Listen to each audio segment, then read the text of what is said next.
नमस्कार. लीनास फूड मराठीमध्ये मी लीना आपलं स्वागत करते. आज मी तुमच्यासाठी उपवासाचा नायलॉनचा साबुदाणा घरी कसा बनवायचा याची रेसिपी घेऊन आलेली आहे. नायलॉनचा साबुदाणा करण्यासाठी आदल्या दिवशी रात्री मी 2 वाटी साबुदाणा घेतलेला होता. साबुदाणा 3 ते 4 वेळा धुवून त्याची सगळी पावडर धुवून घेऊन साबुदाणा बुडेल एवढं पाणी घालून अर्धा तास पाण्यात तसाच ठेवलेला होता. अर्धा तास झाल्यानंतर याच्यातील सर्व पाणी काढून झाकण ठेवून हा साबुदाणा रात्रभर भिजवून घेतलेला आहे. हा साबुदाणा आपल्याला शिजवून घ्यायचा असल्यामुळे आपण हा खालून वरपर्यंत सगळा मोकळा करून घेऊया.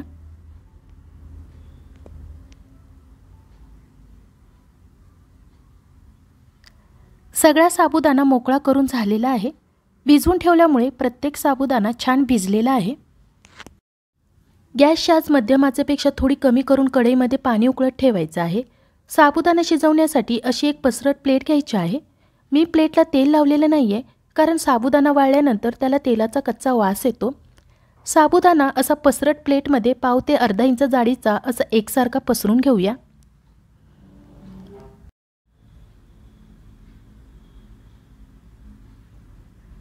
साबुदाणा छान एकसारखा पसरून झालेला आहे. कढईमध्ये स्टँड ठेवून पसरून घेतलेल्या साबुदाण्याचे ताट त्याच्यावर ठेवूया.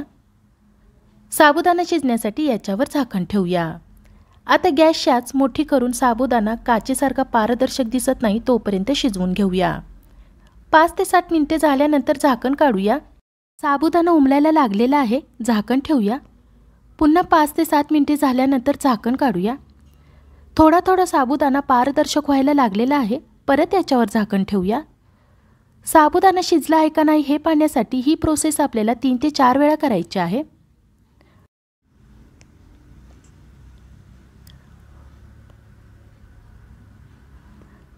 पुन्हा 5 ते 7 मिनिटे झाल्यानंतर झाकण काढूया.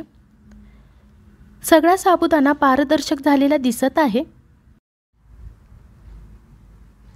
आता हा शिजवलेला साबुदाणा थंड पाण्यात घालायचा असल्यामुळे कुकरच्या डब्यामध्ये पाणी घेऊया.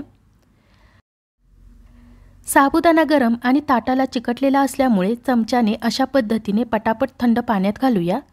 ही क्रिया आपल्याला जलद करायची आहे कारण साबुदाणा गरम असतानाच मोकळा होणार आहे. थंड झाला तर त्याचा गोळा तयार होईल. साबुदाणा पाण्यात घातला की लगेच हाताने मोकळा करून घ्यायचा आहे. सगळा साबुदाणा पाण्यात घालून झालेला आहे. मी सगळा साबुदाणा मोकळा करून घेतलेला आहे. आता याच्यातील सर्व पाणी गाळून घेऊया.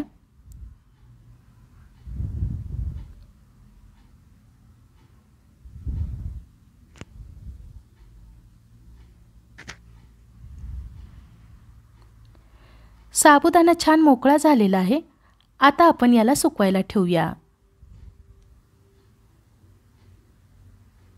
हा साबुदाणा मी 1 दिवस घरातच वाळवणार आहे आणि दुसऱ्या दिवशी उन्हात ठेवणार आहे. साबुदाणा घालण्यासाठी स्वच्छ ओढणी अंतरायची आहे. तुम्ही प्लास्टिकच्या कागदाचा सुद्धा वापर करू शकता. आता ओढणीवर साबुदाणा चमच्याने अशा पद्धतीने घालायचा आहे. म्हणजे प्रत्येक साबुदाणा एकमेकांना न चिटकता वेगवेगळा पडला पाहिजे. 1 दिवस झाल्यानंतर हा साबुदाणा असाच उन्हात 2 ते 3 दिवस सुकवून घ्यायचा आहे. 4 दिवस झाल्यानंतर तुम्ही पाहू शकता साबुदाणा छान सुकलेला आहे. आपला नायलॉनचा साबुदाणा तयार झालेला आहे. आता आपण हा तळून घेऊया. तळण्यासाठी गॅसच्या मध्यम आचेवर तेल गरम करूया. तेल छान कडकडीत गरम झाल्यावर याच्यामध्ये थोडा थोडा नायलॉनचा साबुदाणा घालूया. तळण्यासाठी नायलॉनचा साबुदाणा थोडा थोडाच घालायचा आहे. साबुदाणा जर जास्त घातला तर तो उमललेला दिसतो पण आतून कच्चाच राहतो. साबुदाणा सर्व बाजूने व्यवस्थित तळला जावा म्हणून हलवून घेऊया. इथे मात्र लक्ष ठेवायचं आहे की साबुदाणा तळताना तेलातून उडतो त्यामुळे चटका बसण्याची शक्यता असते. साबुदाणा तळून झाल्यानंतर एका प्लेटमध्ये काढून घेऊया. याच पद्धतीने तुम्हाला हवा तेवढा साबुदाणा तळून घ्यायचा आहे. आता मी तुम्हाला तळलेल्या नायलॉनचा साबुदाण्याचा चिवडा करून दाखवते. एका काचेच्या बाउलमध्ये तळलेला साबुदाणा, तळलेल्या मिरच्या, तळलेले शेंगदाणे, चवीनुसार मीठ आणि थोडीशी पिठी साखर घालूया. आता हे चमच्याने मिक्स करून घेऊया किंवा तुम्ही असं या पद्धतीने सुद्धा मिक्स करून घेऊ शकता. नायलॉनचा साबुदाण्याचा चिवडा तयार झालेला आहे. आजची ही रेसिपी तुम्हाला आवडली असेल तर लीनाज फूड मराठीला सबस्क्राईब करा आणि व्हिडिओच्या खाली लाईकचं बटन दाबायला विसरू नका. धन्यवाद.